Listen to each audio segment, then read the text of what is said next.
What's up? What's up? What's up? And welcome back to After the Snap. And it is time once again.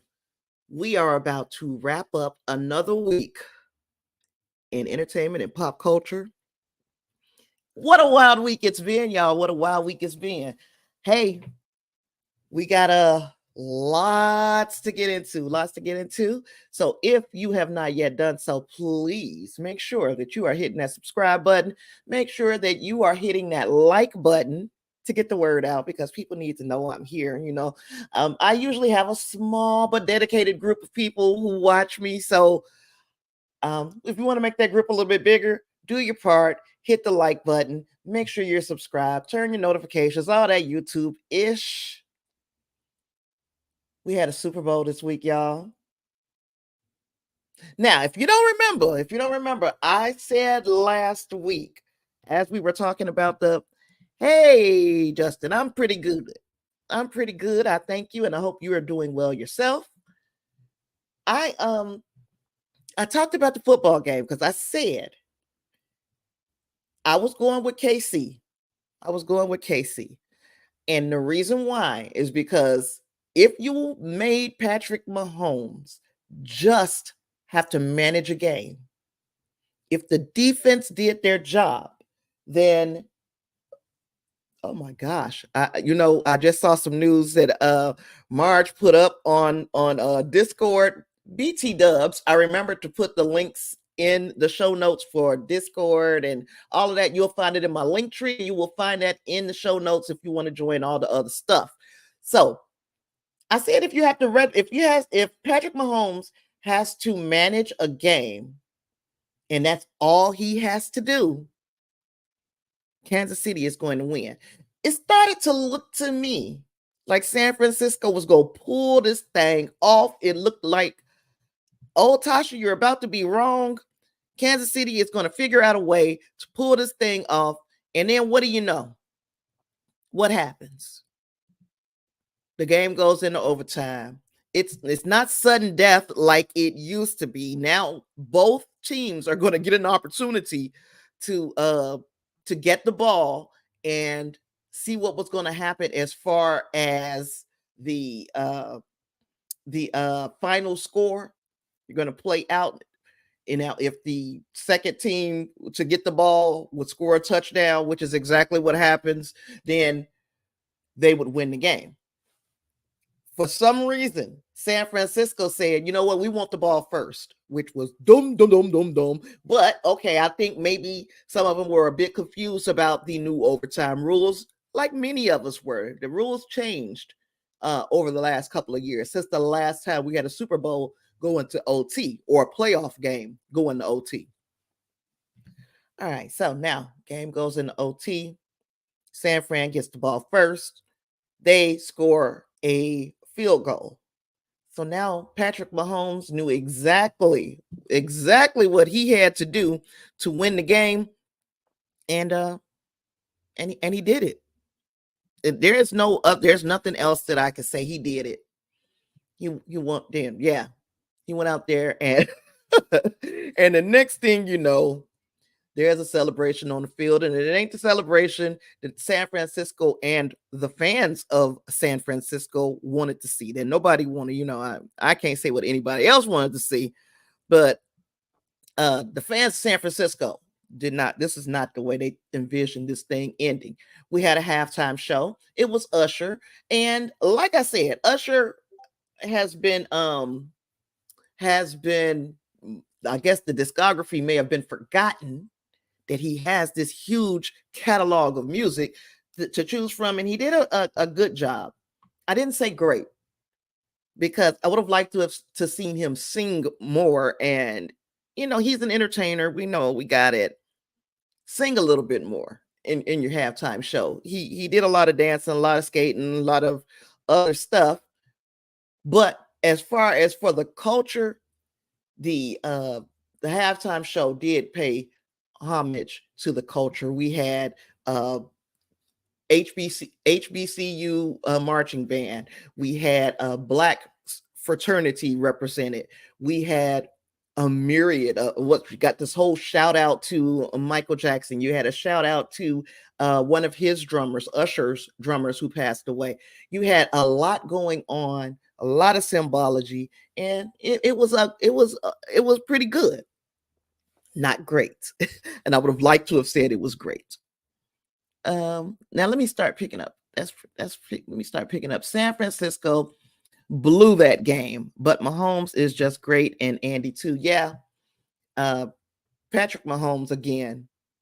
You tell him that all I got to do is keep the score close, and we're gonna figure out a way to win in overtime. He did just that.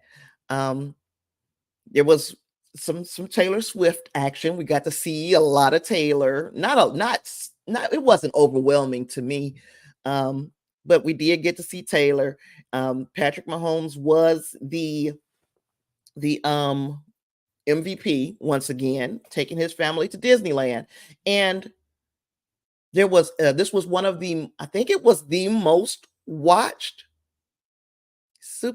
this was the most watched thing on TV, period, since the moon landing.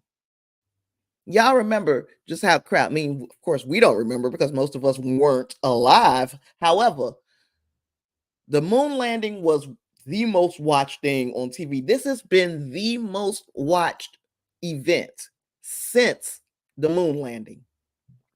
So that was pretty big for this week's for this year's Super Bowl.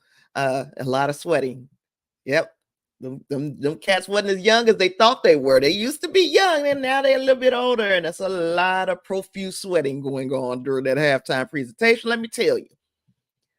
Okay, so as per usual, there was a parade, a celebration for the winning team in their home city after the Super Bowl.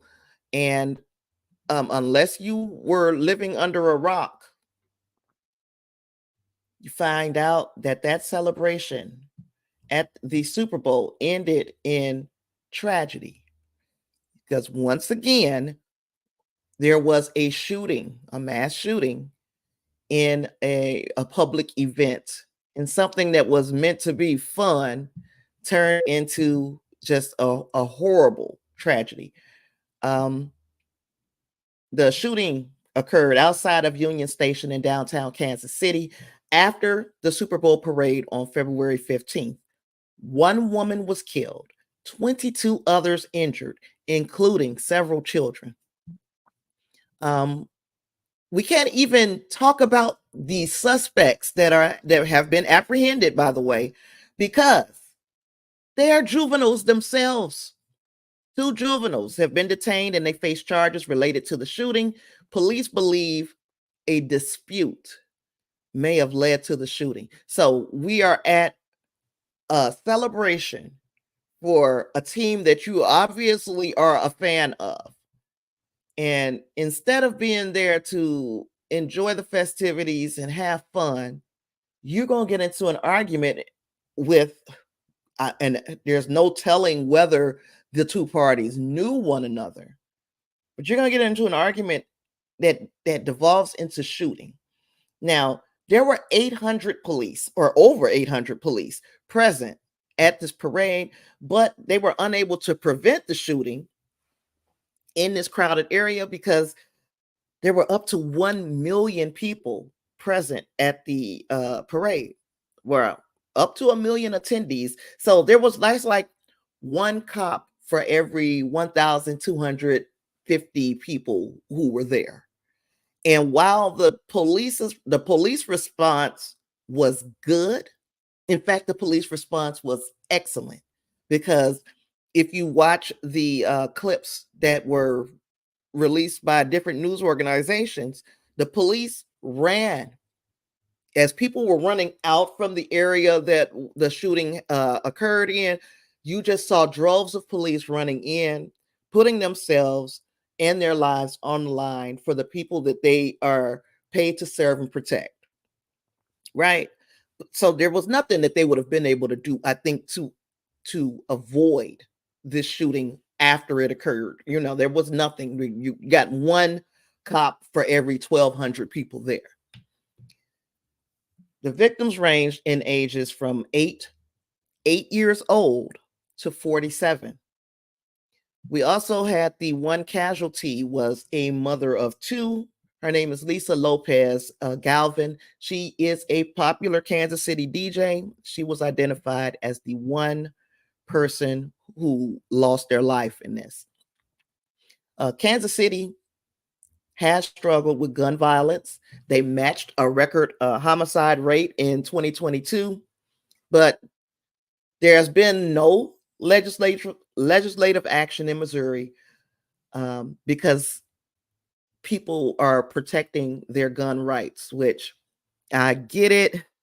We all have the right to bear arms. That is one of our fundamental constitutional rights, but there has to be something that can be done to keep people safe. This was the latest incident and other incidents that we have seen that marred some sports celebrations after the Denver Nuggets also had a shooting during their celebration. Look, I'm not saying that we shouldn't have these celebrations, but there has to be a little bit more done in order to protect the people who are just there to have fun.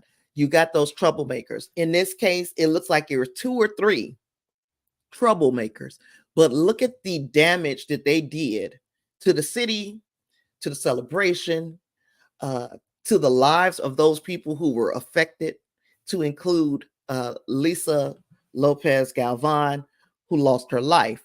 Now, in a response to this tragedy, we have seen the likes of Taylor Swift and Travis Kelce making huge contributions to some of the people that were injured. Taylor Swift made a huge contribution to the GoFundMe for the family of Lisa Lopez Galvan. I think it was something to the tune of $100,000. But this is good people doing good things, because we know, however you feel about Taylor Swift, she is philanthropic. She makes sure that she gives back to the community, and this is a community that she has ingrained herself in, and she's making sure that they know that her heart is with them. Travis Kelce, again, a hero amongst heroes in Kansas City, and he made a huge donation. Patrick Mahomes and his wife have been doing the rounds, visiting people who were injured in this situation. There have also been other stars. Andy Reid actually comforted someone who was injured in this and separated from their friends in this tragedy. It takes that whole community to come together to console one another in these types of situations. But these situations should not happen, and they're happening far too often. It makes me not even want to leave the house. If you guys know me and you have been around for a while, you guys know I don't leave the house too much. And when I say by too much, 2, 3, 4, 5 times a year. I haven't been out the house in a very long time, and it's stuff like this that feeds my phobia of leaving the house.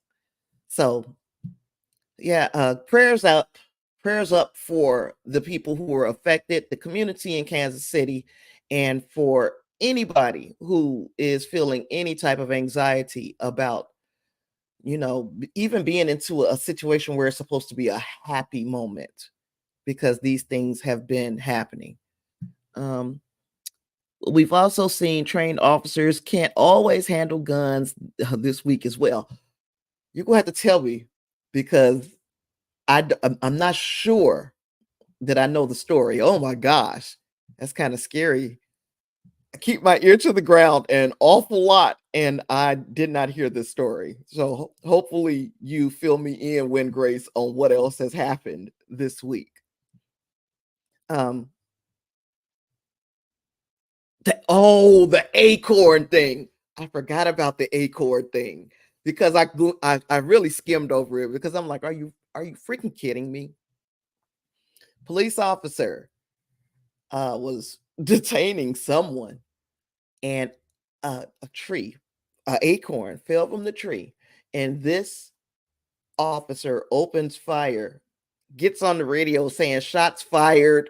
I've been hit, and you were hit with a freaking acorn." Now, I don't know what the end of that story is, and because I don't, like I said, I just skimmed over it. I saw the story, I skimmed over it, and I kept it moving because this has been a ridiculous week for news. It's been a ridiculous week in entertainment, and it's been a ridiculous week in pop culture, political news, all of that. But um, when we start talking about big weeks, this has been literally, and we're going to shift gears to some better news, by the way.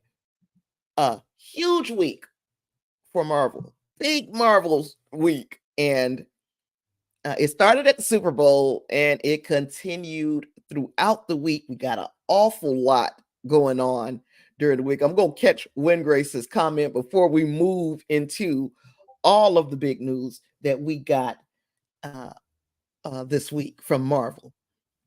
Now, let me see. And I'm having trouble seeing again today, y'all. The video is crazy. He shoots like 2 clips and his partner runs out shooting too. So it doesn't take, everybody cannot be super cop. Everybody cannot be the cop that the cops that we saw at the Kansas City shooting, but we at least expect you to be competent. An acorn hits you and you swear you've been shot. And in the Kansas City shooting, children, at least one that I saw, a child was shot, didn't even know it till they got home. Now, I know your adrenaline is pumping and you're scared. And once all of that comes down, you start to feel what happened to you. This child, 11 years old, didn't even know he was shot till he went home. So you telling me a trained police officer thought an acorn hitting him was a gunshot? You know what? I'm through. Also, so like I was saying, we got a big Marvel week. Except for we also got the release on what's the name of the day? Valentine's Day. Yeah, on Valentine's Day, Madam Web came out. And I guess you can see from here, people wasn't feeling it.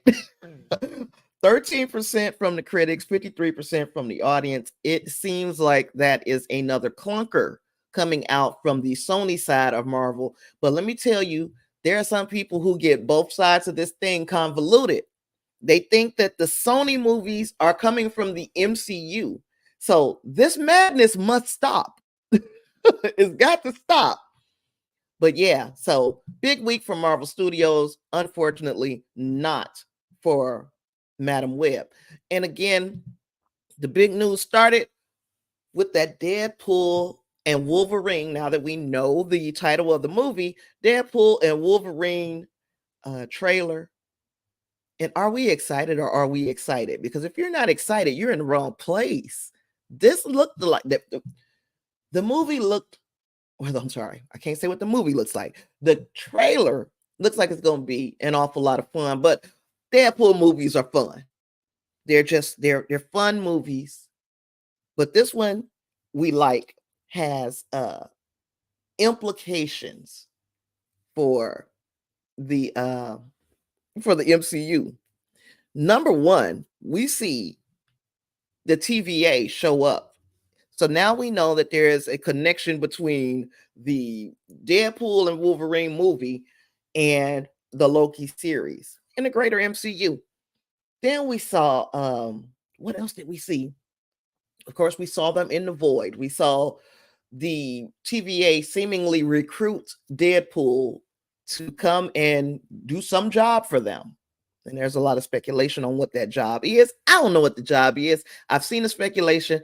I'm not siding with it yet. So if I side with one theory over the other, I'll talk about it a little more. But right now, I'm just enjoying the not knowing, and I'm enjoying the ride that we're going to get, obviously, from this Deadpool movie. What else? What else? What else? We only got the silhouette of Hugh Jackman's Wolverine.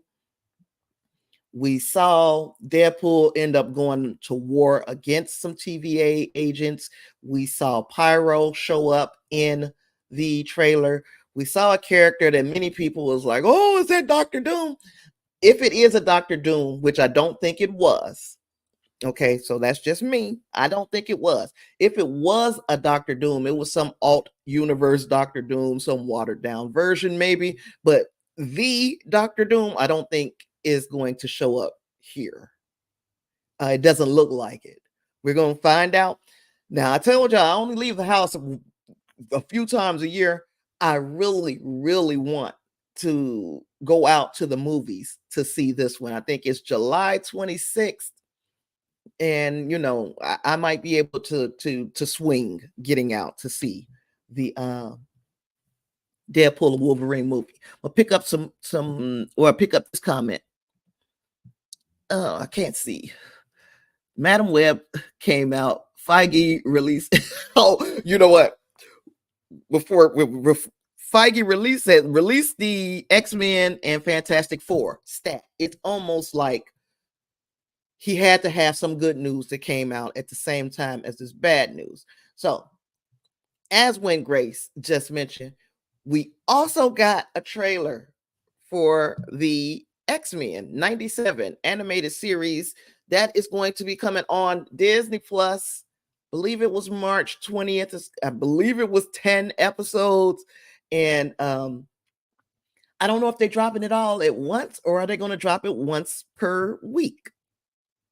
If you know that, when Grace, drop it in the comments, whether we're going to get one weekly or we're going to get it all at one time. I'm not 100% sure. Well, or I guess I could just go to this article and see. For the first time in over 10 years, and this is coming out of Variety that I'm reading from, by the way. First time in over 10 years, a new animated X-Men show has arrived. First trailer for Disney Plus's X-Men 97 is here. And it continues the story from the classic 90s cartoon. It begins streaming on Disney Plus on March 20th. Doesn't say weekly. The beloved X-Men, the animated series, ran from 92 to 97 for 5 seasons.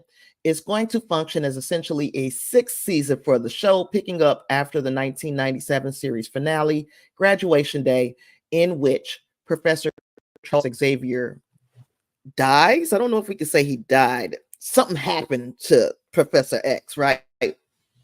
But we did see some funeral-ish in the trailer. So, okay, the new trailer shows X-Men members Cyclops, Wolverine, Morph, Rogue, Beast, Gambit, Jubilee, Bishop, and more. We saw all of them pick up the pieces after Professor X's death.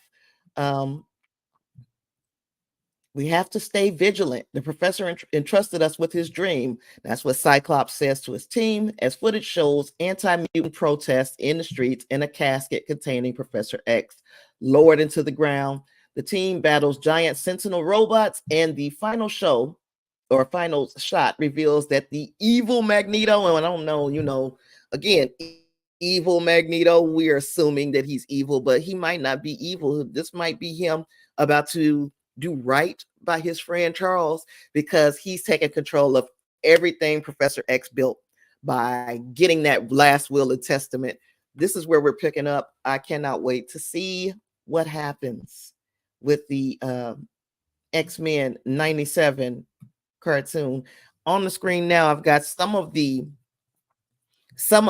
clips that people were the most hyped about, and I think we're going to be hopefully pleased with what we get. It looks like they're staying kind of true to the animated series, not the original animated series, and they're also using some of the same voice actors. So let us just cross our fingers that it's good, and maybe this is going to lead into our X-Men coming into the MCU proper, because why else would they revisit this era group of mutants? Again, I don't have any big theories right now, and I'm probably going to reserve a lot of my big theories until we see some of the episodes. But if you've got some ideas of where things may be going, let me know in the comments. I got to put I've been trying to avoid this because I know that Wingray says, I don't think it's Doom. If anything, it's someone who picked up Doom's discarded stuff from that limbo universe wasteland. Yeah, that makes sense. We got all of this stuff in at the end of time. What did they call it? The void. You got all this stuff in the quote unquote void, if that's where this trailer took place. So it is reasonable to assume that somebody just grabbed a bunch of Doom's supplies. But I don't even, I'm not even sure that it's Doom supplies. It looks like that's where they wanted us to think, though, right? Hey there, David. Glad to see you. Glad to see your face in the place. Justice says X-Men 97 looks interesting. One of his favorite shows growing up, that and the GOAT. Yep, the GOAT Batman series. I think it'll be good. Rumor has it X-Men versus Avengers is coming. I have heard that rumor as well. We're gonna see. I think that we should have a better idea of where things are going after we see Deadpool versus, or Deadpool and Wolverine. We should have a better idea of what might be coming, especially after we saw the end credit scene of the Marvels, which if you don't know, you won't find out from me because I'm not going to tell you. I will say that applications there as well. And yeah, that's it. That's all I got. That's all I got for X-Men 97, but that's not all I have for Marvel, because we also got Fantastic Four castings. So we were all sitting around and we were saying, when are we going to get the castings for the Fantastic Four? Well, guess what? We got them. And in regular, oh, wait a minute. Before I move on from X-Men 97, because I do have to mention as well in regular fandom, in regular fandom news, people were pissed off because there's a non-binary character. Okay, you know, it's like, we don't even want to see him. We don't want to see this non-binary character. You don't have, look, this is a character, I believe it was Morph, right? This is a character that does not have a single physical form. Kind of like the character that we saw in Gen X or Gen V in for the boys, right? It doesn't have a singular physical form. So why not? I don't see what we got to make everything one of those things, but okay. All right, y'all gonna be mad about something, right? It's always something. So in this case, if this is what you're gonna be pissed off about, so be it. So Bennett, be pissed. Where do I got people watching? I got people on Twitch, I got people on YouTube, and I've got someone on Facebook. So thank you for being here. Make sure that you are doing all the things. Make sure you're doing all the things, y'all. People are also mad that they made Rogue less thick. I didn't notice, but I'm not one that's gonna notice that. It wouldn't even occur to me to look and be like, oh, Rogue's hips ain't as wide as they once were. Well, she ain't got all that back there. What happened? Did she get a BBL? Did she get a I don't know. We're gonna have to see. She to me, she looked good. But and Storm looked really good with the regular mohawk and all of that. She looked really good. We gonna see. Fantastic forecasting. Let's go back to that, y'all. We were all excited. Some of them, some people had already speculated, some people had already leaked, but we have got confirmation that what most people thought was going to happen is what happened. Pedro Pascal is Reed Richards, Vanessa Kirby is Sue Storm, Joseph Quinn is Johnny Storm, Eben Moss Bachrach is Ben Grimm. What we didn't know is the era in which the Fantastic Four movie will be set in. So we know we're getting this movie next year. Next year. We got till I keep getting distracted by Discord, and please join my Discord. Okay. We know that next year we'll be getting the Fantastic Four. I believe it is in July of next year, but don't get me the line. I'm going to have to look that up. Fantastic Four 2025. Now you stop playing with me. Stop. See, I got my stuff set up so different, and it's making me not be able to see.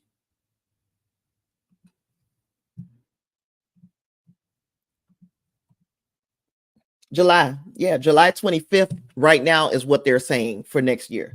July 25th, 2025. And Matt Shackman is also directing this here thing. Look, David says, I like the Fantastic Four with the Silver Surfer. Have they displayed Silver Surfer in another film? So that one with the Silver Surfer, the old one, was the last. Am I right? Was that the last one? Or was that one with Michael B. Jordan the last one?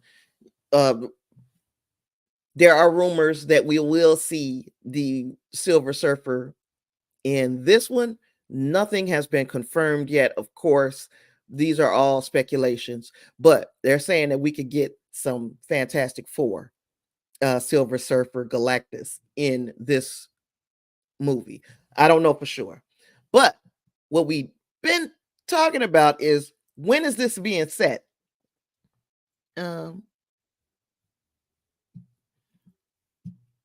Last in the series. Okay. Oh, last in the second story. Fantastic Four. Gosh. Okay. So we got some more, and I'm going to take me out of this equation for a second, because people are wondering, when is this thing set? When is the Fantastic Four set? And there has been some speculation. Well, one of the things is it appears to be set in the 60s. And one of the reasons why is when you look at the spacesuit. So first we go back to the picture that I just had of the first family. Oops, I went the wrong way. Oops, I went the wrong way again. So in the background, we see Ben Grimm in his regular human form, looking like Eben Moss Bachrach. But you also pay attention to the spacesuit that he's wearing. And the spacesuit that he's wearing is like the early NASA spacesuits, the one that was worn by Neil Armstrong when he landed on the moon. It is very similar. And if you were to take a look up the current or more modern spacesuits, you'll see that they are hugely different. And this makes us think that they're going back and they're picking up Fantastic Four in the past. Maybe an alternate universe past, hopefully an alternate universe past, but likely in the past. Another thing was the magazine that Ben Grimm is holding. We don't know what magazine that is, right? But we can say what it looks like. And what it looks like is this particular Life magazine with Lyndon B. Johnson on the cover. This was very shortly after the death of John F. Kennedy. And you can look at the date, barely legible, but it does say December something, 1963, it looks like. So again, we have not confirmation, but it certainly looks like they're going in the past, and it certainly looks like we are going to see a version of the Fantastic Four that is not from the 616, if that makes any sense. Let me see. David says, I wonder why they don't break out with the Silver Surfer feature film, which would make sense to me. I don't, I kind of like the idea of introducing uh, the Silver Surfer in a feature film. I like that idea. It doesn't, yeah, it's not as crazy as Craven the Hunter. It's not as crazy as Morbius, you know. Do we want to see an introduction to the Silver Surfer and how he became the Herald of Galactus? It would also give us an introduction to Galactus, you know. I wouldn't mind seeing that. I also would not mind seeing a feature film or series about how Doom becomes, how Victor Von Doom becomes Doctor Doom, and his roots in magic and science and the such. I wouldn't mind seeing that. I don't know if we're gonna make it happen. I don't see the you know I don't see a lot of people chomping at the bit for that, but I wouldn't mind seeing it. Um, David says they don't use the authentic face space plates in film because you can't see the actor's face. Right. So they don't use they want to make sure that we get a vision of who is behind those face plates. But yeah, but I'm looking like it looks to me like we're going 1960s. And it looks to me like they're selling it to us by showing us these little hints on uh in the thumbnail that was introducing the Fantastic Four on Valentine's Day to boot. So again, like Wingray said, they wanted to cancel out the BS from Madam Web by giving us other good news, stuff to look forward to from the MCU. And I'm glad they did, because it would have been very depressing to go that whole day without no sweetheart, and then just to have to watch the Madam Web reviews just plummet, because they started off at like at least in the high teens, and by the end of the day they were low. This is like, I think it might even be lower than Morbius, and that's saying quite a bit. I haven't watched it. I have watched reviews because I don't have any intention of going out the house to see this. I will see it when it comes on whatever streaming service it comes on. It looks it looks like I might have to wait a while, and I don't mind waiting a while for that.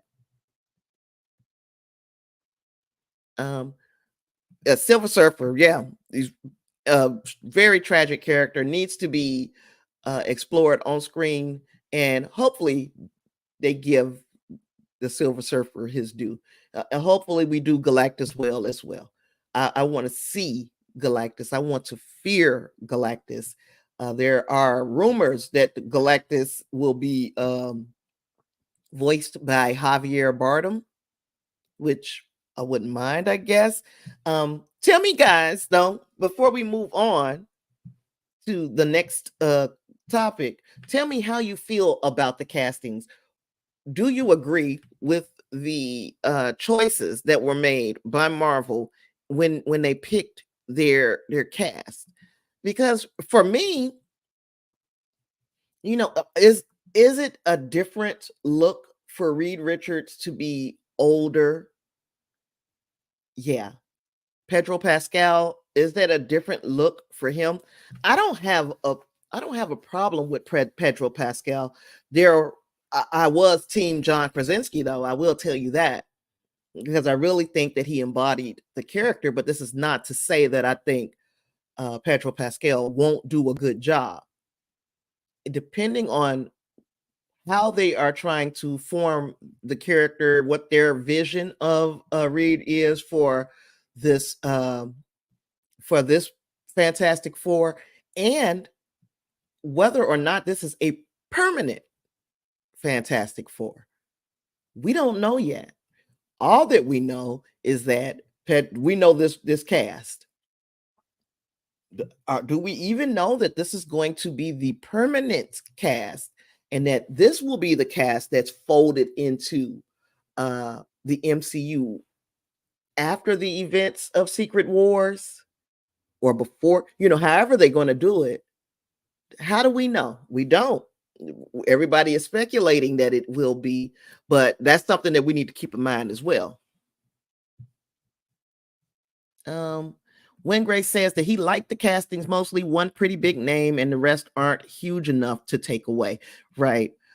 Krasinski is still there, break glass in case of emergency. Yep. The multiverse can always bring him back. Exactly. And David said, cast could be worse. Richard's character is supposed to be older. He's supposed to be older. Is he supposed to be old as me? And that is, of course, characters are going to end up being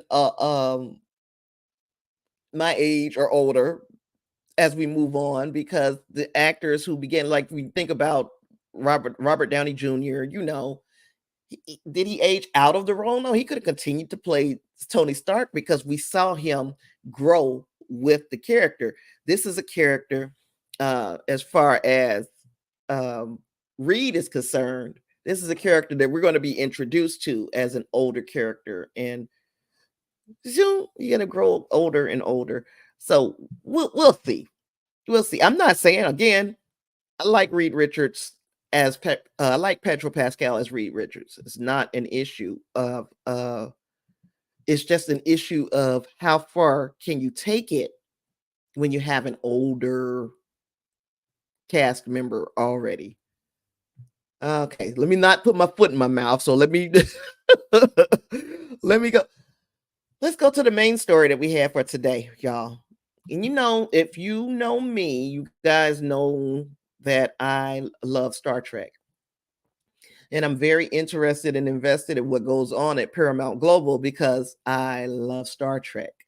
And that is where Star Trek is mostly homed. But I also told you guys last week about a collaboration, a joint venture between Warner Brothers, Disney, and Fox that is supposed to shake up sports streaming. And it is a huge blow to Fubo, and it could land a blow to Paramount Plus and Peacock, who were not invited to this collaboration party. But like I said in my thumbnail, if you're not invited to the party, baby, you better throw your own. Whoop-de-whoop. And that is what is being rumored by the Wall Street Journal. Wall Street Journal has reported that Paramount Global and Comcast are exploring combining Paramount Plus and Peacock into a joint venture or partnership. Both streaming services have kind of struggled to gain a market share and to turn a profit against competitors like Netflix. So, partnership could produce cost savings on programming, marketing, and create a more robust content library. Paramount and Comcast partnered previously on the Sky Showtime streaming service in Europe, which I knew nothing about. A combined service could feature NBC Universal and Paramount franchises and live sports like Premier League games. When you think live sports and Peacock, you start to think about the Olympics as well. When you think live sports and Paramount, we just saw the Super Bowl, but they have their own little slate of sports and contracts with sporting or sports organizations like the NFL. We get March Madness. You get what else? Golf. Peacock has tennis. Peacock has track. So those two together, and I'm a big track and field girl, BT Dubs, if you didn't know. So you put these things together and you're attracting a different demographic of sports lovers than what the Warner, Fox, and Disney collaboration would bring, and could make them competitive. It could.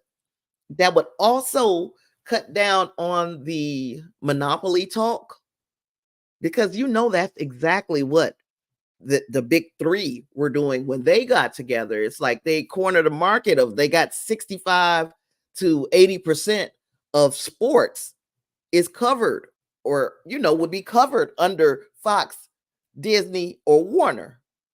So to make themselves a little bit more palatable to sports fans and to fans of this other content, Peacock and Paramount putting their minds together. Now, this is not to say that this could go off without a hitch. These joint ventures will face challenges. Either one. You start thinking about corporate complexity and decision making. Who is going to be the big boss when you put this many big players together under the same umbrella? So one of these things is, there could be good news and there could be bad news, but the bad news across the board, no matter how you look at it, across the board, the bad news is, if we're going to get this shit, excuse my French, it's going to cost us. It's going to cost us. They're going to charge far more than what they were charging if they put this shit together in a conglomerate and make you have to get it if you want to watch these sports. I like football. I love basketball. I am truly enamored with the sport of track and field. And to watch those things, me or a person like me may end up coming out of pocket far more than what we were used to. So let me know what you think about this. I guess this answer to Warner Brothers, Disney, and Fox and their super group. Now we're gonna get us another little super team, not as big, but still ready to make some noise. And we still don't know what's going to happen with Paramount Plus when or if Paramount is bought out. So if Paramount is bought out, will this collaboration with Peacock save the streaming home of Star Trek? Because again, that's my big thing. Star Trek. Y'all do what the fuck y'all want with all the rest of this ish. Give me my Star Trek. Keep her safe. Keep her hugged and loved. Keep the lights on around Star Trek. And that is what I want. So it's in flux.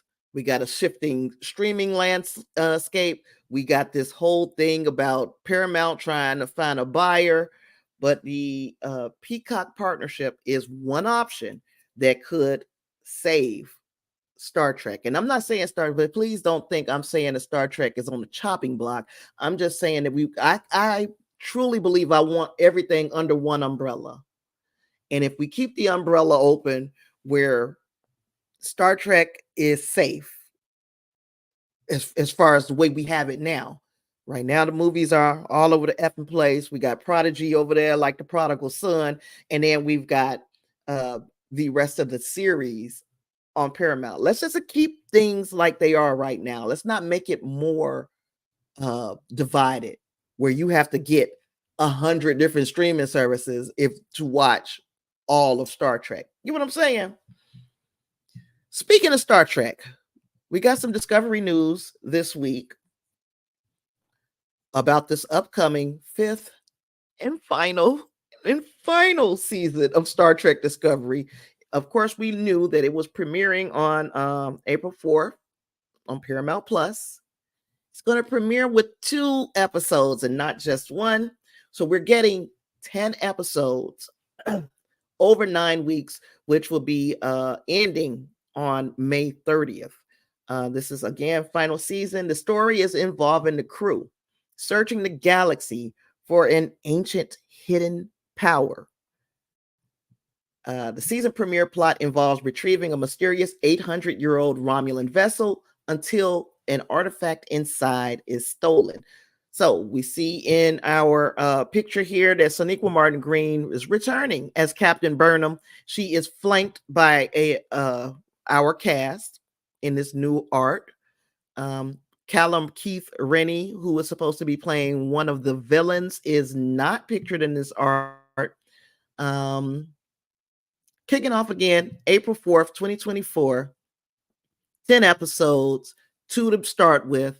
And we know that we are getting, or we're not getting, if you're going to South by Southwest, you're going to be getting an early look at Star Trek Discovery Season 5 episode. I don't know if they're going to show them episodes 1 and 2, or if they're just going to show them episode 1, but I feel like this. If you're going to show them at South by Southwest in March, Paramount Plus, you need to go ahead on and just release it for all of us in March, because somebody is going to spoil something. And maybe they're doing it this way because they know that there's nothing that is hugely spoilery in the first episode. Maybe that's why they feel safe about introducing it to South by Southwest in March and then giving it to the rest of the Star Trek fans who are not attending South by Southwest. They're going to give it to us in April. I don't like it. I'm not 100% sure that I'm liking the idea of having to wait a whole effing month after they've seen it, because somebody is going to spoil something and I'm going to be mad. So what do you guys think about that news that we got coming out of Discovery? All of my key points and high points and all of that ish I have covered, but there was something else that I did want to talk about at least a little bit. It was an article that I saw on trekmovie.com. Now, the trekmovie.com article, let's go here and share my screen. And hopefully my screen don't have nothing on here that's crazy. You're going to see the type of stuff I search for, I guess.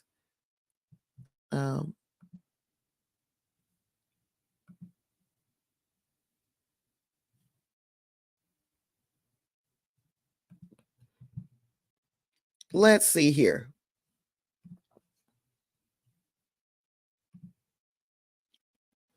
Okay, because what it's talking about is the sanctuary districts in Irish unification. Star Trek's vision of 2024 comes strikingly close. Now, I shared at the beginning of this year that this is the year that oh gosh, what was his name? Help me, y'all. Gabriel Bell. This is the year Gabriel Bell is they're supposed to start their riots over there in the sanctuary district. But and that was of course from Star Trek DS9 past tense episodes 1 and 2. Oh, I love the episode. But they set that in 2024. Now, I'm going to read this article because we are now in 2024, and it looks like they might have touched on some of what's going on. You guys tell me what you think. Okay, it says since the beginning, Star Trek has been credited with an uncanny ability to predict the future through the writers and artists looking ahead, creating stories about what might happen, and seeing many of those guesses come true. The most popular of these predictions have been technological advances, foreseeing early versions of mobile computers, teleconferencing, medical scanning, and more. But Star Trek has been shown to anticipate social and political developments as well. Science fiction writers have been able to look at the current events of the day and write episodes describing how governments will change, how cultures will shift, and even how economies might rise and fall. As it turns out, Star Trek made some key predictions about 2024, and the accuracy rate is surprising. sanctuary districts being one of them. Oh, wait a minute. Wingray said this is also the year of Picard season 2, but we don't need to talk about that. Nope. What is Picard season 2? Anywho, in Deep Space Nine's past tense part 1, Sisko and Bashir find themselves transported back to 2024 and forced to stay in a sanctuary district, which was a section of an urban area built to contain homeless people, keeping them out of the rest of the city. As Sisko explains, the homelessness problem had grown so large that every major city had such an area. The scenarios outlined on DS9 in reality are distressingly similar. Homeless populations have been on a continual rise in the USA. Reality mirrored Star Trek in 2021 when San Francisco tested the idea of city sanctioned homeless encampments. Now, in the DS9 episode, O'Brien noted that a huge contributing factor to the homelessness problem is a widespread lack of mental health care, a situation which is not only clearly reflected in 2024, but is a trend that has expanded notably since 1995 when the episode first aired. As of this writing, which was February 11th, 2024, all studies of homeless populations note very high percentages, as much as 47%, in need of mental health care. Most distressingly, the solution of essentially imprisoning people simply for being homeless has been tried in various ways, notably in New York City, where effing, no, be nice, Tasha, where Mayor Eric Adams announced a plan to allow police to involuntarily commit homeless people to hospitals. California is looking to a more promising effort with a new bond proposal that would build new mental health treatment facilities. Hopefully, it won't take something like the Bell riots to spark the changes needed for a solution to this crisis. And right now, in this picture, you see a homeless camp in San Francisco in 2023. It's really effing sad. Now, another thing that we have seen is Ireland unifying. While Star Trek foresaw social conditions worsening in the United States, the franchise also gave reason to be optimistic about some countries bringing an end to long-standing hostilities. A very brief line of dialogue by Data in the Next Generation's The High Ground suggests that the Republic of Ireland and Northern Ireland will again be a single nation sometime in 2024. At the time that episode was written in late 1989, terrorist violence in Ireland was at a peak, characterized by a series of strategic bombings and military assaults. Nothing in the world news at the time could suggest the level of conflict would end. The idea of Irish unification was so controversial that Higher Ground was cut from the schedule in both the UK and Ireland. 9 years after The High Ground aired, Northern Ireland voted on and passed the Good Friday Agreement, ending the bulk of violence between the British and Irish factions of the nation.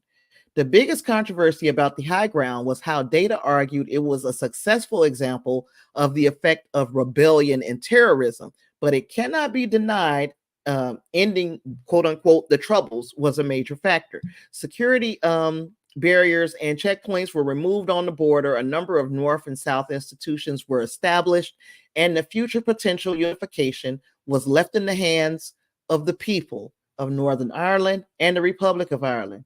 Under the EU, the Republic of Ireland and the United Kingdom shared many elements of a common governing system, but the UK's 2016 Brexit vote to withdraw from the EU made the Northern Ireland border a key issue. In 2021, the Northern Ireland Protocol was negotiated, allowing for a continued open border, but a study last year showed Brexit may have accelerated support for formal unification.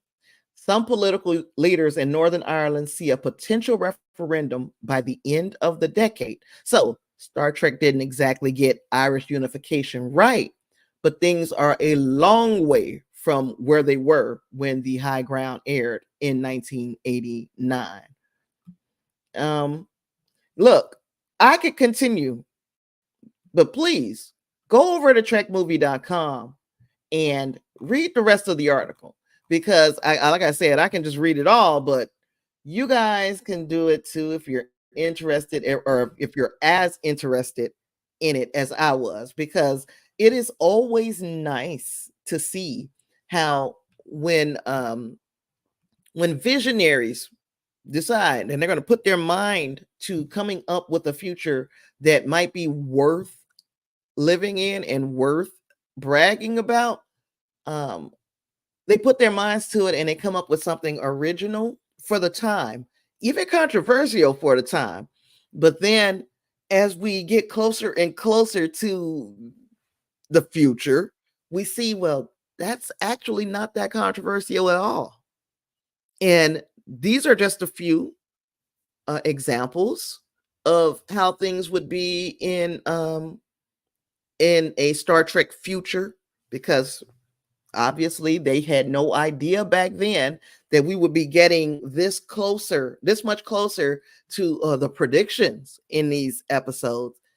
And it makes me want more of sci-fi to envision something that would just seem absolutely insane today, and see how close we get. Again, this is me saying it's really, really easy to continuously go back to the well of ideas that have already been introduced. But this is also a time to kind of step out and make your own predictions. That is one of the things that I love about sci-fi. Is you can be right, you can be wrong. You got to be bold. You have to take the chance and say, this is something that could happen. This is something we could work towards. Or in an ideal world, this is what it would look like. And see how close we get. See how close we get. So I don't have anything else, but I do want to go back to these Discord, because again, I've been not being as afraid to talk a little bit about controversial topics here on the weekly wrap up on After the Snap, because it is this is another freaking election year, y'all. And I told y'all I get anxious in election years. But yeah, another thing before we go into that, I'm all over the place. We were talking last night on Discord. Again, link is in my link tree, which is in the notes of this episode. So join the Discord. Join the Discord. You're invited. Come on. Anywho, we were talking about Paramount and Peacock kind of teaming up. And when Grace brought up that Seth MacFarlane is at Peacock and the Orville could potentially be moving to Peacock, which would be fantastic if Paramount Plus and Peacock got together, because then we might even be able to get a crossover event. We might be able, and this is just me, like I said, you got to speak it. You got to speak it into existence sometimes. We might be able to get a crossover between the Orville and Star Trek, because the last time we saw the TNG crew, which was in Picard season 3, we were at the very beginning of the 25th century, right?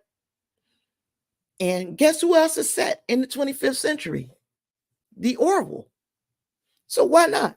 If these two are kind of even close, they're even in the same neighborhood, and we could get a crossover, why the hell not? Now, y'all know how I felt about the first season ish of the Orville. I didn't like it. But moving on from about the middle point, or maybe like the 1/3 point of season 2 and on to the end of season 3, I fell in love with the Orville. And I would love to see those two worlds meet. Let me know if that's something that you think would be cool, if you could see a trans or a meeting of these two futuristic societies. Um, David says, this is a bad election, Tasha. You have a right to be anxious. I think most of us are. And I usually, but I have to talk about it because, like I said to y'all, I don't get out much. so, so these conversations with adult people who have the same concerns, or we are old enough, I think, to get it, to get why we should be afraid. And I'm very afraid. I'm very anxious. Um, Justice says, I agree, we should always be forward thinking, but I also feel like we must honor what is good of the past and learn from the bad and evil so that we don't repeat those mistakes. I agree with that too. 100%. We should honor the past so that we don't what was it the saying? Those who don't know their history are doomed to repeat it. If you don't know your history, you're doomed to repeat it. And that is where we are right now. Not only in Star Trek, because we've seen examples of things going well, we've seen examples of how things could get a whole hell of a lot worse in Star Trek, but in reality, because in reality, history is being altered right in front of our eyes.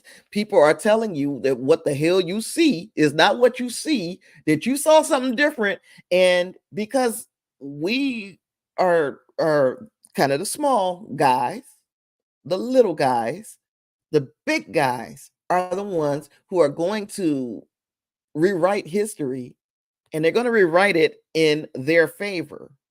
And whether or not that makes history, we get passed down a history that is completely untrue, we know what happened. We're here, right?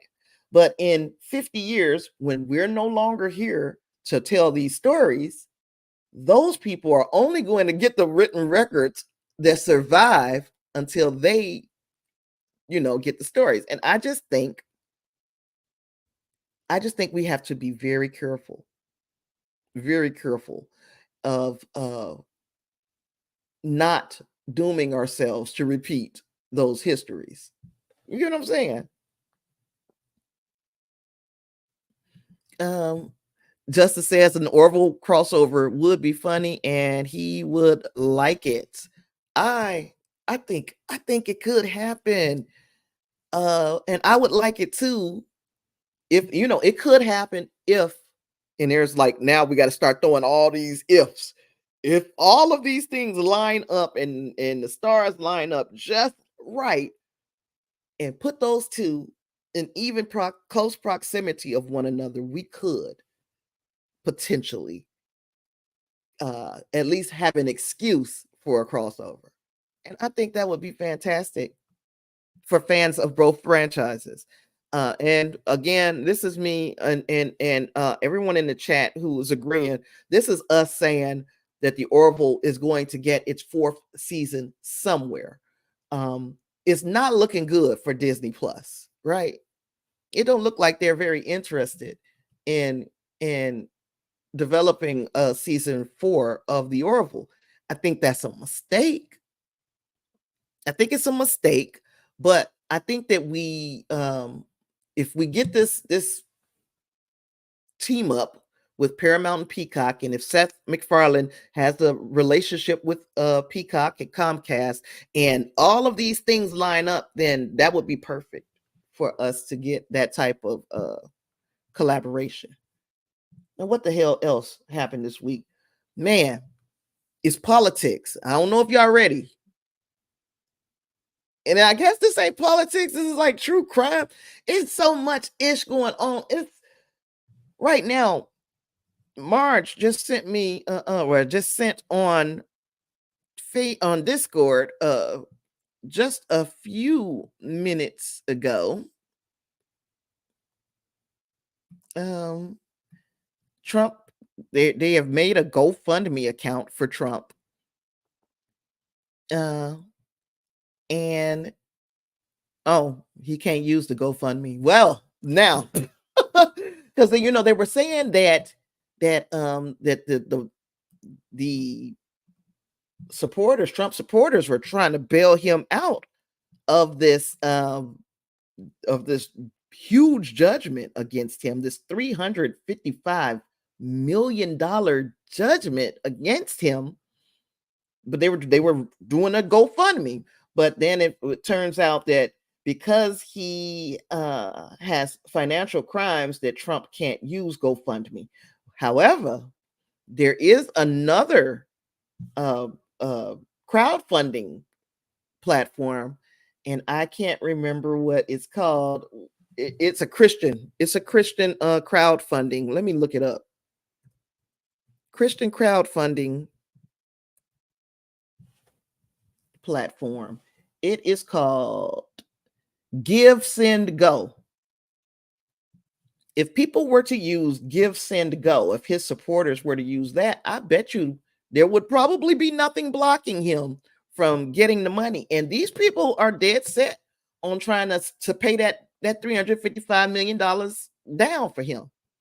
So again, I'm not saying who to vote for or what you should do with your vote or whatever, because like David said, this year is a mess. But you shouldn't probably want to give a person who is even close to being a billionaire anything as far as paying for their quote unquote crimes, fines, whatever. I don't, that doesn't make sense to me. We're normal people. Money, don't come by for us like it does for him. He could sneeze $1 million, $1 million worth of boogers could come out of his nose, and we will probably, some of us will never see $1 million. Some of us, and it's just amazing to me that people are willing to do that. But if you're willing to do that, you go ahead on. I'm not stop you. I'm not trying to talk you out of what to do with your money, but let's just be smart. Groceries is high as hell right now. Gas is not as cheap as it used to be. And these are things that you could do with your money outside of paying off billionaires' debt.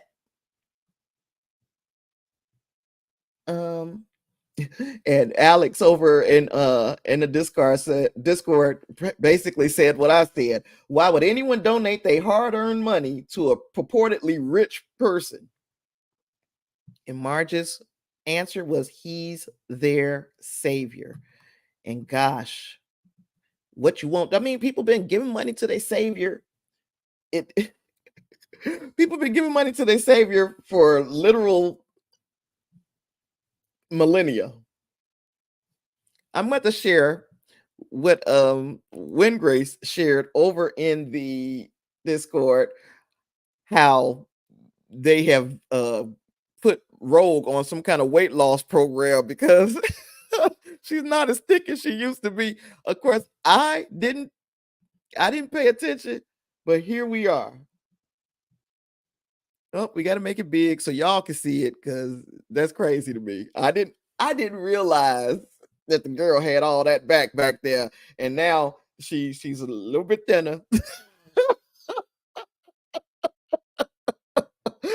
I did not know that she that she was thicker than a Snicker. That is so insane to me. Yeah, they didn't erase it. They didn't erase her booty. Erased her booty. She don't have no booty no more. But okay, that was funny. Thank you for sharing that with Grace. What else? So yeah, we talked about the idea that Trump owes a lot of fucking money. $355 million to the state of New York. Like 80 million to, what's that lady's name? E. Jean Carroll. He's now going to be starting his criminal trial for the Stormy Daniels. Is that her name? The Stormy Daniels hush money trial. That's a criminal trial starting out of New York. What else does he got? All of these trials and stuff is equaling up to attorney's fees. So with the 400 some odd $1 million that he owes to various entities, and then the attorney's fees, we looking at $500 million. And today, this is February. We still got a lot of time and a lot of trials. I don't know. The only thing that this is, again, this is why he is going to be like campaigning the hell out of some shit, because the only thing to stop it, or will stop all of this, is if he makes it back into the White House and he is able to stop the bleeding himself. That's the only way he's getting out of this crap. Nasal gold mine. Did we talk about Gina and Disney last time? It's been a long time since I talked about Gina Carano and Disney. But let's talk about Gina Carano and Disney, because she is selling. She is suing now for wrongful termination. And let's see. I didn't want to go to who did she play? What was the name of the character? I can't remember. I can't remember what's that character's name in The Mandalorian. I like the character though. I liked the character. And I was one of the people who said that she could have a political opinion without losing her job, even if her political opinion is contrary to what I think. If I believe one thing and she believes something else, why should that mean that she don't get to keep her job? It was just, Cara Dune, that's her name. That was the name. Thank you, Wingrace.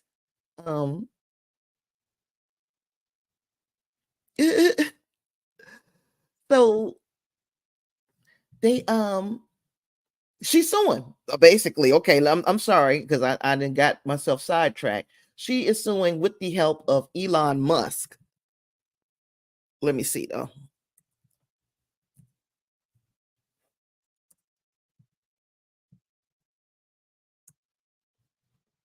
So, actress Gina Carano suing Disney over being dropped from the Mandalorian television series in 2021. A lawsuit funded by Elon Musk, who has taken swipes at the conglomerate since it withdrew advertising dollars last year from the social media platform he owns. So,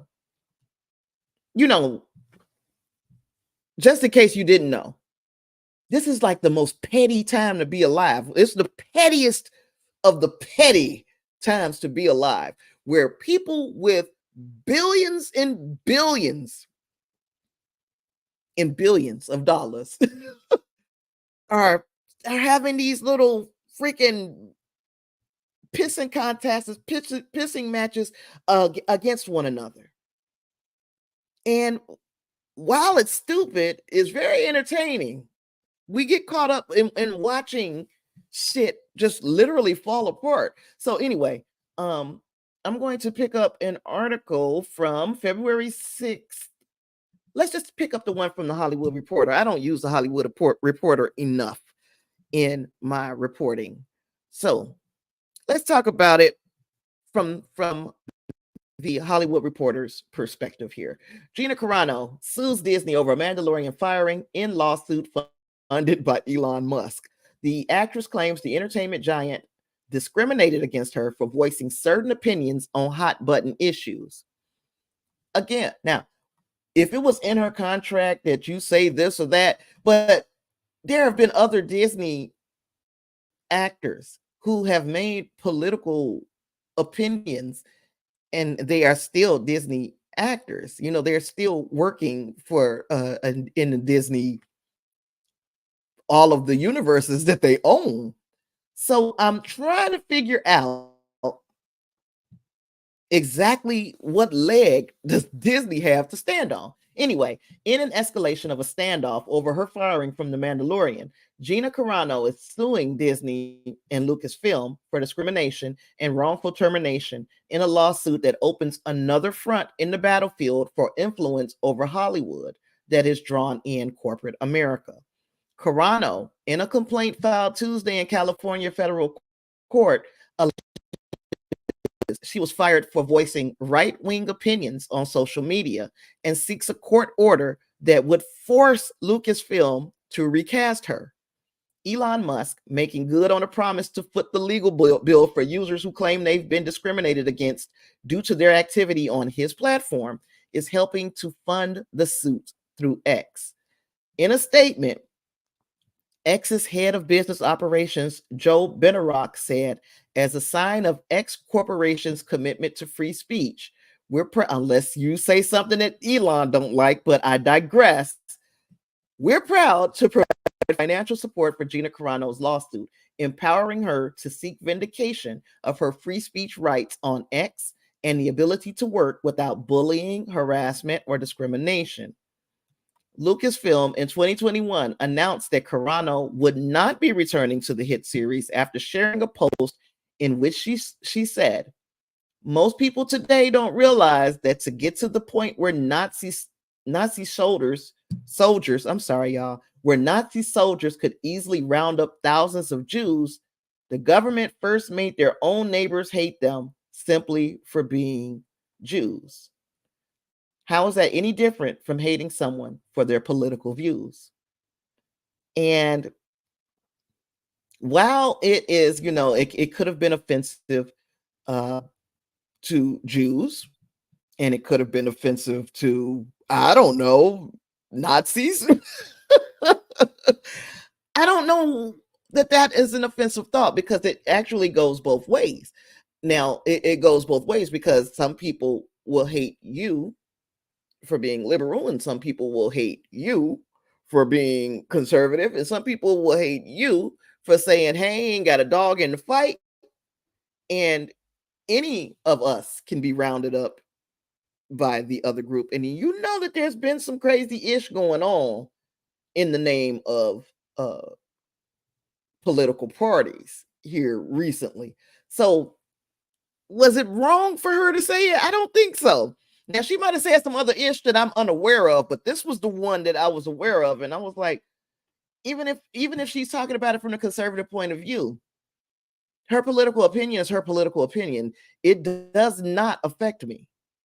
It doesn't. Her political opinion does not affect me. And even if her political opinion is different, as long as she is not advocating violence against someone, specifically me, her political opinion should not stop her from being able to eat. And what feeds her? Her acting, that career, all of that was part, just like you guys ain't coming to Circle K back when I was working at Circle K. Y'all ain't coming to Circle K and saying we need to fire her because her political views are different than mine. So why would we do that to Gina Carano? But anyway, I'm going to go ahead and I'm going to finish reading. No. Let me see how long this article is. This article is going on, and I don't know if I want to continue to read it, but I'm going to read it as fast and quickly and as fast as I can. Oh, she did say something different. She did say something else. Okay, so here we go, y'all. It was the latest in a long string of posts in which the former MMA fighter drew the ire of social media users for positions seen as right-wing on hot button issues. Carano, who was dropped by UTA following the controversy, previously mocked government mandates to wear masks during the COVID-19 pandemic and falsely suggested that voter fraud occurred during the 2020 presidential election. So could she possibly be getting scolded for misinformation? Could be. Anyway, In a statement clarifying the post on X, Carano on Tuesday said, "My words were consistently twisted to demonize and dehumanize me as an alt-right wing extremist." Alt Anyway, according to the complaint, Disney and Lucasfilm harassed and defamed Carano for refusing to conform with their viewpoints on issues relating to Black Lives Matter, preferred pronouns, and disproven claims of election interference. While she was allegedly fired for her cultural and religious beliefs, Carano argues that the entertainment giant turned a blind eye to her male co-stars who allegedly made offensive and denigrating posts directed towards Republicans. She points to Pedro Pascal's 2017 post comparing former President Donald Trump to Hitler. The suit says, so you're making it really like people ain't gonna really want to work with you on Gina, but I'm still not saying that this girl shouldn't be able to eat. You put something in her in her contract that says you need to stay away from this type of talk or something, but she don't agree. They don't agree with our politics, right? That's not a crime. The suit says Disney required Carano, who was paid $25,000 per episode as a guest actor, and later negotiated a one-time $5,000 bonus to meet with representatives of the Gay and Lesbian Alliance Against Discrimination and demanded a public apology. Defendants went so far as to try and convince Carano's publicists to force Carano to issue a statement admitting to mocking or insulting an entire group of people, which Carano had never done. But if you were talking about the pronouns, you did do it, you know. After she refused, Carano was told to meet with Lucasfilm president Kathleen Kennedy and 45 employees who identify as LGBTQ, according to the suit. She declined and was terminated shortly after The Mandalorian, as well as other titles in the Star Wars universe, including Rangers of the New Republic. Now, look, I think this is where Disney might find themselves a leg to stand on. She was given some things that she could do to keep her job, and she didn't do those things.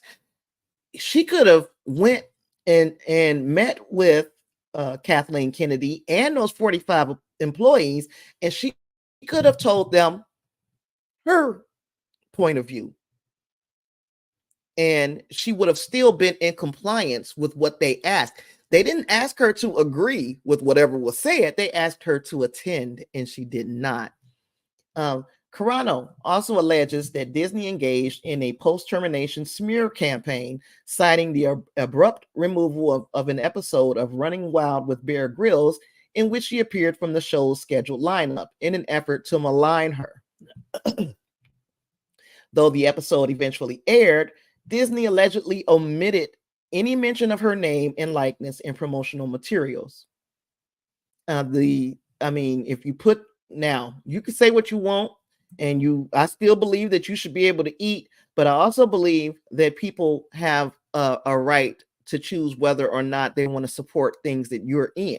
So if you were put in the promotional materials, that could have damaged the episode, because there are some people who are not going to fuck with you, Gina. Now, just because you have a different opinion does not mean you should lose your job, but you keeping your job might hurt everybody else involved in this project, because people are not going to fuck with you if they don't agree with, there are other people who don't have my opinion, which means they're going to choose to not watch it if it has anything to do with Gina Carano. Y'all get what I'm saying? But anyway, the suit faults Disney's termination of Carano as the impetus for UTA and her transactional lawyer dropping her as a client. Carano brings claims for wrongful discharge and sex discrimination. She seeks a court order that would force Lucasfilm to recast her and at least $75,000 plus punitive damages. She says, Some of us have been unjustly singled out, harassed, and persecuted, and had our livelihoods stripped away because we dared to encourage conversation, ask questions, and refuse to go along with the mob. Um, Again, you got the right to say and have your opinions and all of that stuff.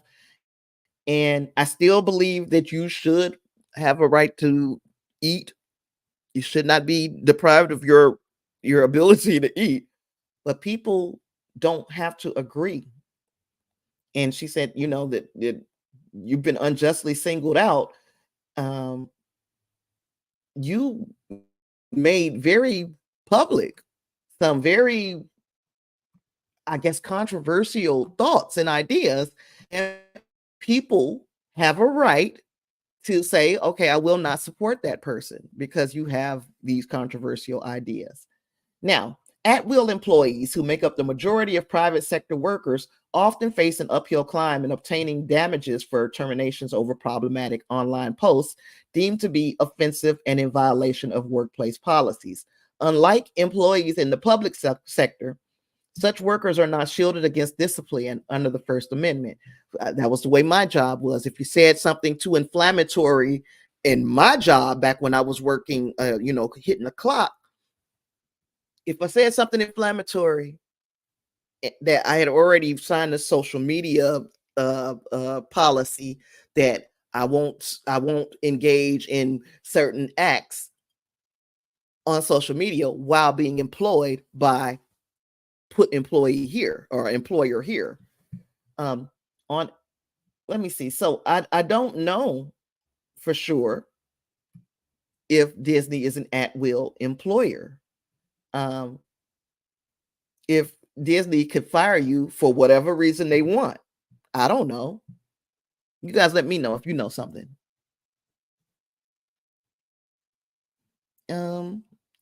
Now, Wingray says Disney loads all their contracts with morality clauses, which most likely allow them to choose the morality. Okay. Now, David says he's Jewish and he did not find what Gina Carano said to be offensive. That first, it's to me, because I don't know for sure what she said about the pronouns and all that. Look, I'm Tasha. I'm she, her. You know what I'm saying? But there are some people who are so serious about their pronouns. And whether or not you agree with them, it's the easier battle is to just say, I won't touch that topic with a 10-foot pole. Because you don't know who makes up the huge audience of what you're trying to sell. She's trying to sell Mandalorian and her character on Mandalorian, but you may have just offended a quarter of the viewers. And if that quarter of the viewers say, fuck the Mandalorian, I'm not watching it no more, then you've hurt everybody else on that production. You get what I'm saying? Anyway. Yeah, that's it. That's it for the what's her name? Cara Dune-ish. And you tell me what you think as far as what do you think that Disney was justified? Do you think Gina Carano was justified in this lawsuit? Do you think she'll win the lawsuit? Do you think the lawsuit would just be settled quietly out of court? Quietly settled. I can almost guarantee you we will not see Gina Carano on The Mandalorian again.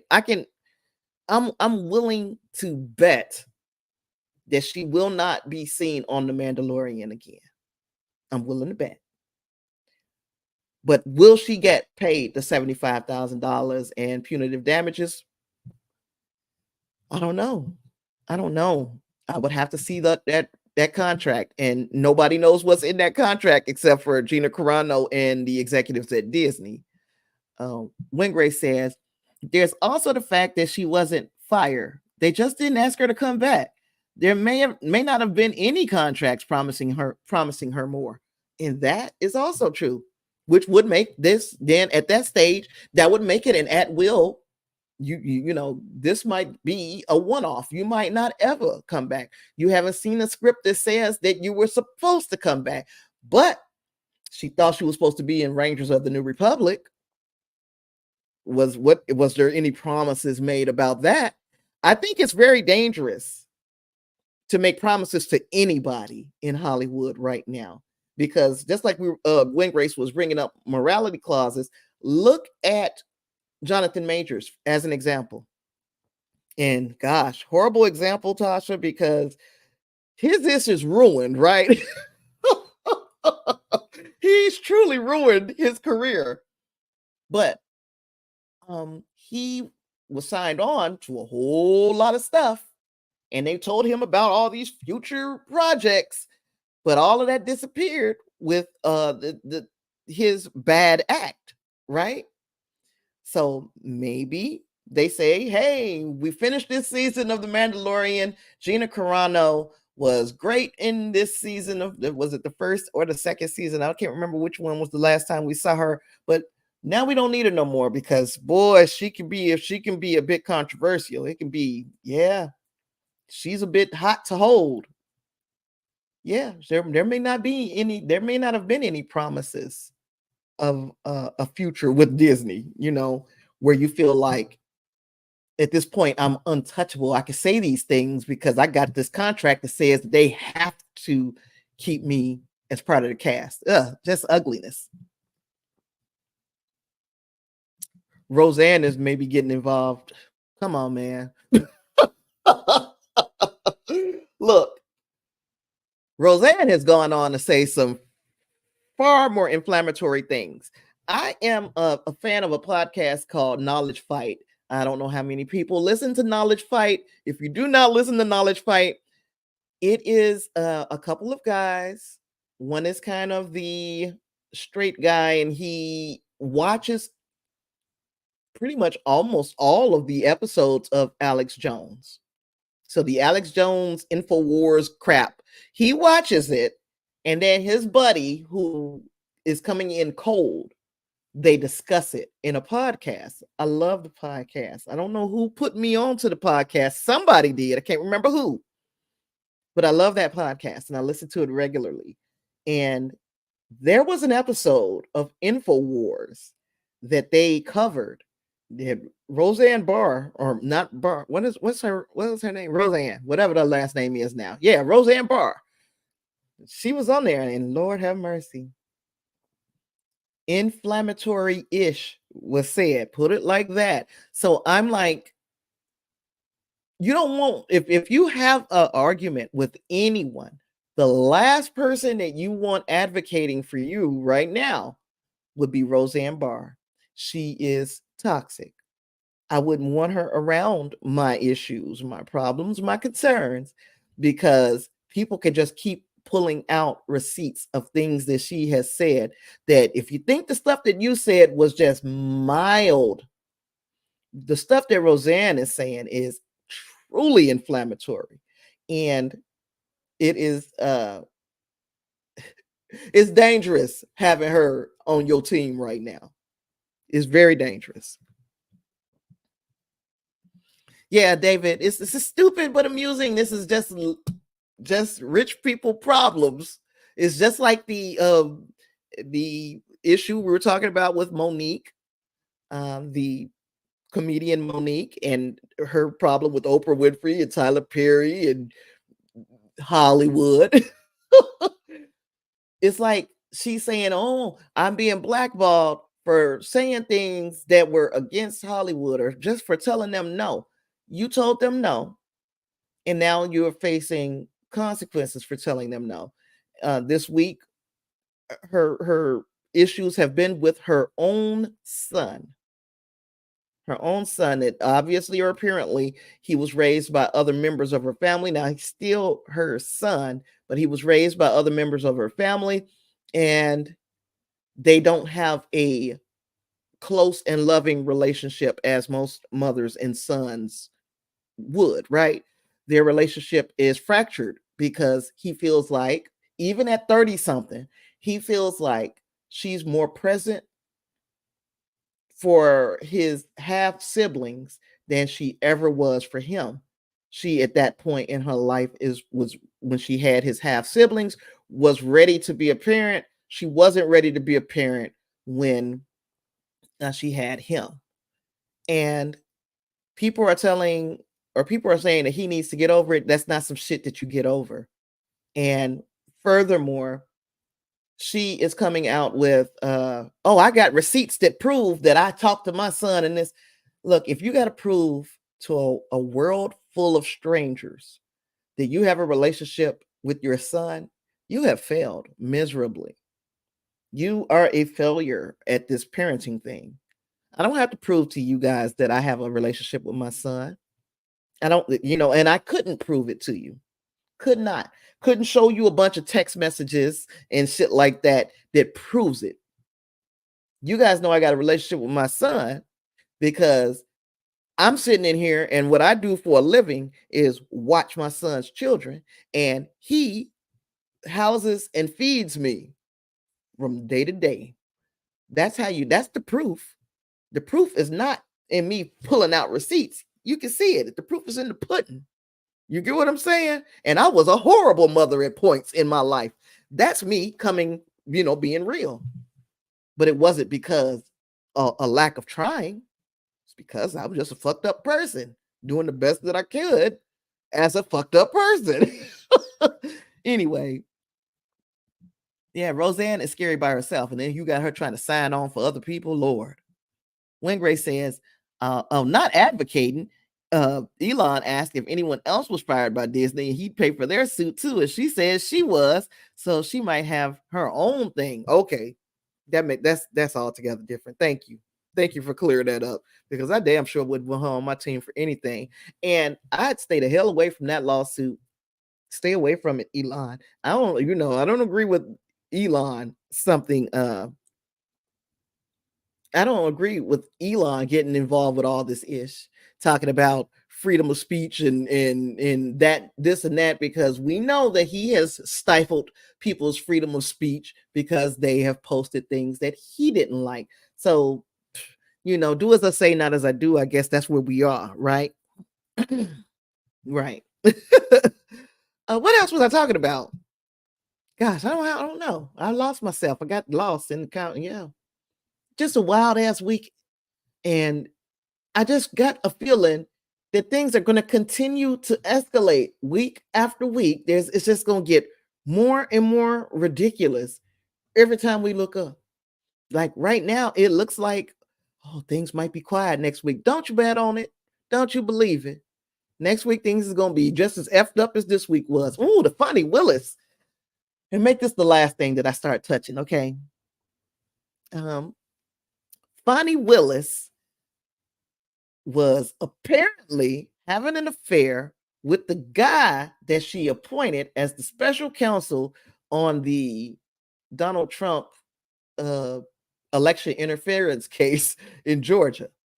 Now, there are people who are saying, oh, she appointed him special counsel so that she could gain from that by, giving him this big payday, and she is going to reap the benefits of that, because when they go on vacations and stuff together, which they did, they were assuming that he was paying and this and that, and things have gotten crazy in that situation, because Funny Willis took the stand in her own defense against these charges, and Lord have mercy, it was nothing. It was just gem after gem after gem. Because at one point she gave it real attitude. No, you guys get confused. She didn't say it like that. Now this is what she meant though, because I'm translating for her. She said, "You guys get confused. So you think I'm on trial? I'm not on trial. Your defendant, your client is on trial, and that's where y'all got things effed up." That's what's basically what she said. Yeah, but like I said, things have just been crazy this week. It ain't gonna do nothing but get crazier. We're going to try to be here next week, either Friday or Saturday. I'm trying to nail it down.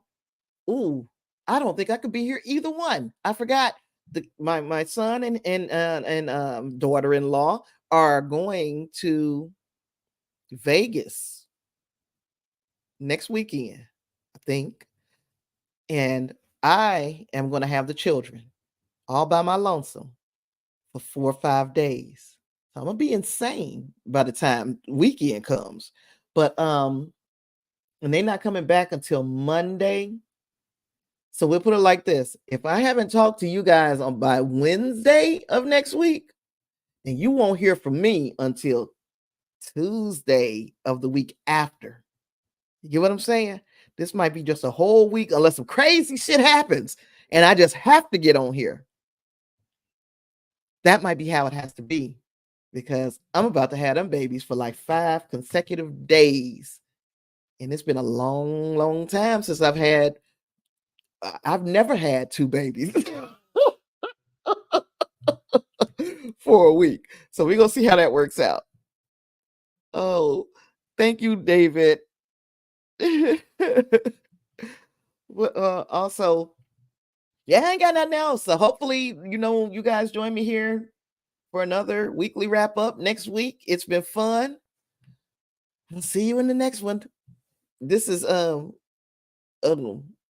All-Star Weekend. Maybe I'll have something to talk about. Maybe. We'll see. Peace, y'all.